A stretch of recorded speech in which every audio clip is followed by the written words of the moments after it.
identify value, document the existence of, ensure trade secrets, and then mitigate the exposure on the back end to a misappropriation event. By the way, this is being recorded, just FYI. So when you ask questions at the end, they will be recorded. I just wanted to let everyone know that, and it will be available for replay. So if you have some colleagues or potential clients who wanted to hear this or that you think could benefit from it, we can send it to you later. But certainly I encourage questions at the end of the discussion today. So our chat today is about what is a trade secret, because interestingly enough, there seems to be a lot of misconception or confusion around that. Really not surprising, given that they are really what I kind of call the red-headed stepchild, for lack of a politically correct way to say. And having somewhat red hair, having grown up, I know what that feels like. But essentially, they are the least understood intellectual property asset, but an asset nonetheless. And I think that a lot of people forget that as assets, we should be able to value and insure them just like we can tangible assets. It's just a little bit fuzzier. So that's what we're here to talk about today, which is what is a trade secret. We're going to start with the Defend Trade Secrets Act definition of a trade secret. Just to let everybody know, there are trade secret, the USTA has trade secret definitions in each state where there's a separate trade secret law, but the overarching federal statute, in fact, is the Defend Trade Secrets Act, which passed in 2016. So it has the broadest overall definition of what a trade secret is and gives the broadest enforcement rights around a trade secret, which we'll discuss in a little bit more detail on the call. But that's the definition that's here today. And the message around this definition is that really a trade secret can be just about anything, almost any type of information, as long as it meets certain criteria. So it can be programs, formulas, drawings, designs. You can read the definition here. I'm not going to go into verbatim what it says, but essentially the key things around a trade secret are that the owner has to have taken reasonable measures to keep it secret, and that the owner also derives independent economic value from it, either known or expected. So that it's not readily ascertainable through proper means. Essentially, some of the things that people don't really grasp is that just about everything that is in the R&D pipeline for an organization that is maybe earmarked for being patented at some point is by definition a trade secret. The minute you file for patent protection and the patent application itself becomes public knowledge or public information that is searchable online at the USPTO, which it is, it no longer has any value as a trade secret. It goes from millions of dollars potentially as a trade secret asset to zero overnight the second you publish anything about it that makes it no longer secret. Therefore, a lot of companies are now rethinking their strategy around whether or not to keep something as a trade secret forever and ever. And there are a lot of advantages to doing that if you can manage to do so, versus filing for patent protection, which people tend to think is the more concrete way to find intellectual property protection around an asset. But patent protection has its own negatives. Patents can be overturned, number one, and they're doing so on record levels at the USPTO. So you might be given a provisional patent for something, and then 2 years later, the USPTO or the PTAB, overturns your patent approval, and there all of a sudden you've made it public. You've been working under the guise and telling your investors and everybody else that this is your patented protection, and now all of a sudden it's taken away. That's a ouch. That hurts a lot of people. In addition, it takes a long time to get a patent approved. They're difficult to keep, to maintain, and expensive depending upon the jurisdictions in which you file them. But essentially, they're similar assets. Trade secrets typically are similar assets to what you would otherwise think about patenting. They can be technical or non-technical information. Negative know-how is a really important thing that is a trade secret, which means that if you've spent a lot of time and energy developing an asset and making it the best or what it is today, for example, WD-40, which is on the next slide, is an example of a trade secret. WD 1 through 39 were lots of negative know-how and wrong turns getting the formula right. You could think of the same thing in many, many different aspects of business, financial algorithms, drawings, designs, software code, things that have a lot of value from the things that you didn't get quite right. That goes into the valuation of a trade secret. And then sometimes organizations' most valuable trade secrets come from their negative know-how.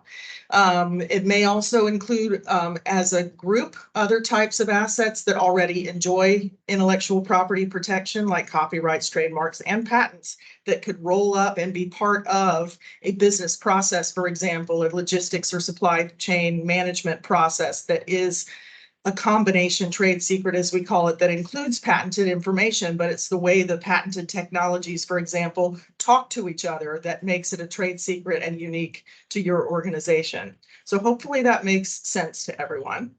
Next, again, some examples of trade secrets. We get asked this a lot. Amazon, their logistics and supply chain service, UPS, and Federal Express would all argue that they've spent a lot of time and energy and money developing ways to get products out to people more efficiently and faster. So the products that they sell themselves might not necessarily be trade secrets. In fact, a lot of those things are not even owned by them, but they may be patented and owned by somebody else. But it's that process that gives them that efficiency that makes them better and faster than their competition that they would view as a trade secret. Same thing with the Kentucky Fried Chicken recipe. The Coca-Cola formula is probably the most famous in the world, but the Google algorithm is also a very, very famous trade secret. Another thing about trade secrets typically, or not in all cases, but in today's economy that makes it more strategically lucrative and important to keep something as a trade secret sometimes is that the pace of change really in the technological environment and the fact that algorithms and software code and even hardware like Apple watches and phones and things like that change so quickly that by the time you file to get a patent approved and it goes through the approval process, now you're on to version 5, and it may not even make sense to go through that approval process. So just setting the stage for what can be trade secrets and what are some kind of famous examples. Next, Lindsay. One of the key things about trade secrets is that they're the only unregistered intellectual property asset. So out of the 4 types of IP that we have here in the US and really globally, it's the same thing. They are not an asset that you file for approval and some board looks at it and says, yes, this is in fact something that you independently developed. It has value. Congratulations, you own the exclusive rights to this asset for X period of time. You never share what your trade secret is with anyone. And that is a huge part of the value of it. And if the asset itself derives its value from being secret, then you're onto something. And that's the way that you should think about what these are. Having said that, there are certain things that have risen above the fray in terms of what have become the de facto standard for what makes a trade secret under US law, and that is in fact the 6-factor litmus test.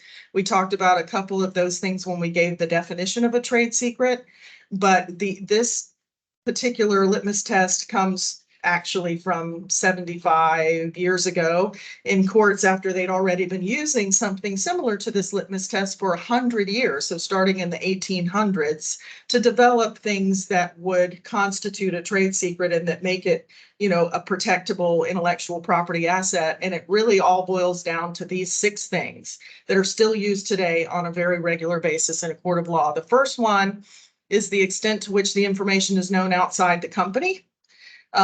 It certainly can be an asset that's known by people outside the company, but only to the extent typically that you are giving somebody rights to that. So you've got a vendor or a contractor or a customer who's been given use or collaborative permissions on that asset, but only, hello?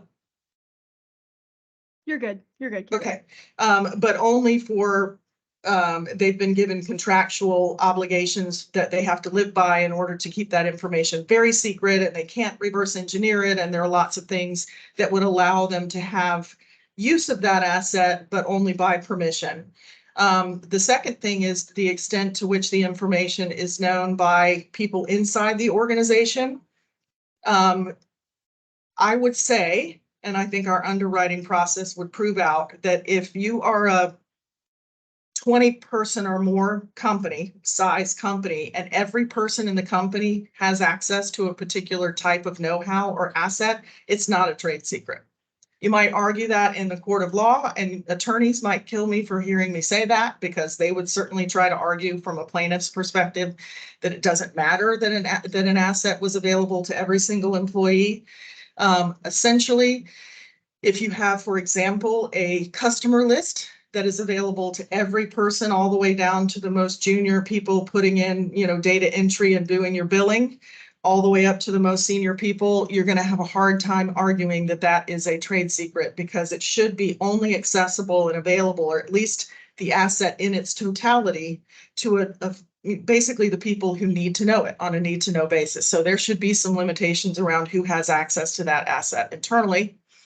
The third factor is the extent of measures taken to guard the secrecy of the information. So of course, just like in cyber, which is the world I lived in for 20 plus years, we would look at protocols around access controls and just hacking in general, endpoint security, all of those types of things. But physical controls, signage, contractual requirements and obligations, and non-disclosure and non-compete agreements. We'll have a whole other discussion later on in one of the other sessions about what happens if non-competes are banned at the federal level, because it's going to be a shit show. Pardon my French. You only have 6 months to figure out how to deal with that from the date that that law goes through. And literally every company in the US will have to do something dramatically different than what they're doing right now to protect trade secrets if non-competes are banned. It's not to say that you can't do it. It's just that companies have been relying way too heavily on non-compete agreements to try to protect trade secrets up until now. The next thing is the value of the information to the company, or the would-be value of that asset to your competitor. So if it's super valuable to you, but it wouldn't be valuable to a competitor, then is it really a trade secret? If nobody's really anxious to get at that information and have it be a competitive advantage for themselves, maybe it's not a trade secret. But a lot of trade secret litigation claims get dismissed very early, or they are lost in courts to juries on the basis that the insured or the plaintiff in that case was not able to show that it brought value to the organization in and of itself. So for example, you might have a big company who collects crazy amounts of data, and that data is extremely valuable, but that data itself is accessible everywhere. A lot of people have information that's accessible to them. It's what you do with it that potentially makes it a trade secret. The way you put it into your algorithm that makes a financial decision for your lenders, for example, that makes it a trade secret, not just the data itself. And a lot of organizations go sideways with that. The next one is the amount of time, effort, and money you've spent developing it. So if it's taken a whole team of engineers or your entire, sales division, another thing that's a little bit, can be a lot different between patents and trade secrets, so that a lot of trade secrets come outside of research and development. They're sort of developed accidentally as part of a sales process or a strategy, or which companies are you going to acquire and who do you want to hire? And you talk very secretively among only the most senior people about your strategy for that. That could be a trade secret document, evidence of a trade secret, whereas, you obviously can't patent something like that. But if you develop something like, for example, a yellow sticky, which is patented, by the way, it didn't take a lot of time and energy and effort probably to develop that. It was an ingenious idea that made somebody very, very wealthy. It's also easy to reverse engineer, which is point 6. That is an asset that should be patented, because you didn't spend a lot of time and effort in R&D developing it, and it's easy for somebody else to copy and mimic the minute it becomes publicly available. Therefore, it doesn't meet the definition or the SNP test as a trade secret. Next. So we did this on the last session, but it's really important because I don't think a lot of people have an appreciation for this. There are huge claims in trade secrets happening every single week, every single day, really, that do not get reported in a lot of media outside of the intellectual property space for whatever reason. Maybe they're not sexy, maybe because there's no insurance to date for these types of claims. But really the trade rags in our business and the insurance industry don't follow a lot of these claims, and therefore a lot of brokers and their clients don't really know how big and how often these claims are happening. So we think this is a really important slide that we put together. The average time to litigate a claim from start to finish is 2.7 years, and the average cost is $4.1 million. That's legal fees only. If you lose, that really sucks. That's a lot of money. And that's the average cost to litigate an asset, a claim or damages around an asset that has a value between $10 and $25 million. If it's greater than $25 million, if it's a bet the farm kind of $300 million or $1 billion asset, then that 2.7 years and $4.1 million jump to say 6 or 7 years and $12+ million. These cases are not cheap to litigate. The second thing is that the verdicts are huge. There have been 3 or 4 claims in the last 2 years that have hit the $2 billion mark with a B. A couple of them have had some of the damages awards taken down or, made less at the end of the day from appeals and things like that. But the numbers are massive. And again, some of these are bet the farm numbers. Federal court trade secret claims have increased from 476 claims in 2016, which is the year the DTSA went into effect, to 1,008 claims in 2020. So you can see that since the DTSA, the Defend Trade Secrets Act, went into effect, the claims have basically tripled, or 2.5 times the amount of claims that were filed in prior years. It's something really important is that plaintiffs prevailed at trial 68% of the time. This is according to the Stout report in 2020. That's an important statistic for a number of reasons, but let me just caveat that and say that's claims that go to trial. Just like in most other parts of litigation, most claims do not go to trial, they settle. And we don't have a lot of numeric information around the settlements that are happening. But when the plaintiffs do prevail, they are going back to that 6-factor litmus test, and they are pretty damn sure usually that they can meet all of the aspects of that test before they're bringing a full claim that's going to go all the way to trial. Otherwise, it's going to get, they're going to potentially lose for either it wasn't a trade secret because they didn't independently develop it. It wasn't a trade secret because they didn't put enough protection around it. If you are sharing information with third parties without a really robust non-disclosure agreement in place, courts will slap your hand and say that's not a trade secret. People make a huge mistake in putting trade secret information in their reports that are going to venture capital and private equity funds when they're trying to raise money, because VCs and private equity funds generally won't sign, well, VCs anyway, won't sign non-disclosure agreements. So don't put trade secret information in there. You just can't, or else it becomes not a trade secret anymore. It's very difficult to defend. So that definitely has happened in court cases before. Next, we're going to talk about specifically some cases, and then I want people to ask questions. Essentially, each of these cases is an example. We call these lose, lose, lose, LLL cases, where the way that our policy would work is that we respond as though the trade secret is an asset. We first, and we can go into this in a different session, or call me or schedule an appointment. We'll walk through this, but we help clients identify the existence of trade secrets and they document them on blockchain. Then we put a value on those assets, and then we schedule that value on the policy as though it's a building or an airplane or some other tangible asset. In order for the policy to respond, then it treats that asset like a property policy or a crime policy would. So these cases are all about assuming that we've already done all of that and now we're subrogating. So we're litigating and trying to go seek damages back. The train has left the station, the cat's out of the bag, whatever analogy you want to use.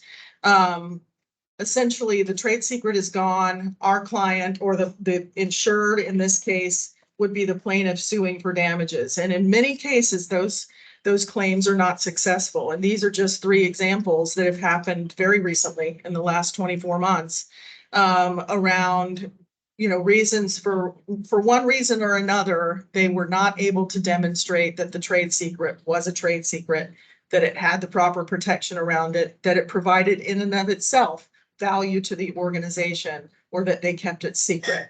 And it really gets back to those 6 factors of the 6-factor litmus test that we talked about earlier. The only one I'm going to go through just in detail here, because I think it's super interesting, because you can read the other ones. And by the way, we have all of this in something we call a trade secret primer that we can send out to people as well, that you can give to clients. But Alcoa versus Universal Alloy. This was really interesting, and it just went down in Georgia in my backyard. Essentially, there were 2 engineers that left Alcoa, who were now working for different subsidiaries, but they went to work for Universal Alloy, supposedly taking trade secrets with them that they worked on while they worked for Alcoa. Essentially, the 2 former Alcoa companies that were now subsidiaries sued the Alloy organization for $265 million in damages. The litigation lasted 8 years. It went to a jury trial that went for 3 weeks, and they lost. So they lost over $20 million estimated in forensic and legal fees and everything that they needed to do to bring the case to trial. They lost their only client that bought that technology asset, which happened to be Boeing. So they lost their client to Universal Alloy. They may, at some point, at some stage, have to file bankruptcy if that was their only client and they lost them. And essentially, the jury said that they being the plaintiff, were not successful in proving that the trade secret was really a trade secret. They felt like it was known in the industry, so it wasn't such a secret that other engineers with a similar background couldn't have done similar or done the same work for another company, and they had no real proof that they took thumb drives or did any of those kinds of things. And so at the end of the day, it was a lose-lose-lose situation for them. So they did not dot their I's and cross their T's in documenting maybe it was actually a trade secret that was theirs, but they didn't do a good job documenting that they independently developed it and that these engineers didn't have any outside help and used a lot of public information to develop what they had. I think that directors and officers are going to be held responsible for these claims going forward. We're going to see a shift in that. It's my opinion. The SEC is eventually going to catch on, and the D&O plaintiffs bar, because these claims are even hairier than cyber claims now that are leading to follow on or tag along D&O claims when the stock price drops. At the end of the day, if this is the most valuable asset a company has, or one of them, and it walks out the door with a few former employees and you've got no recourse to go after it, how are you doing your job, your fiduciary job as a director or officer of that company? So that's really it. Again, reach out and contact us, but I've got a few minutes for questions for people who want to stay on, and hopefully somebody will ask me something.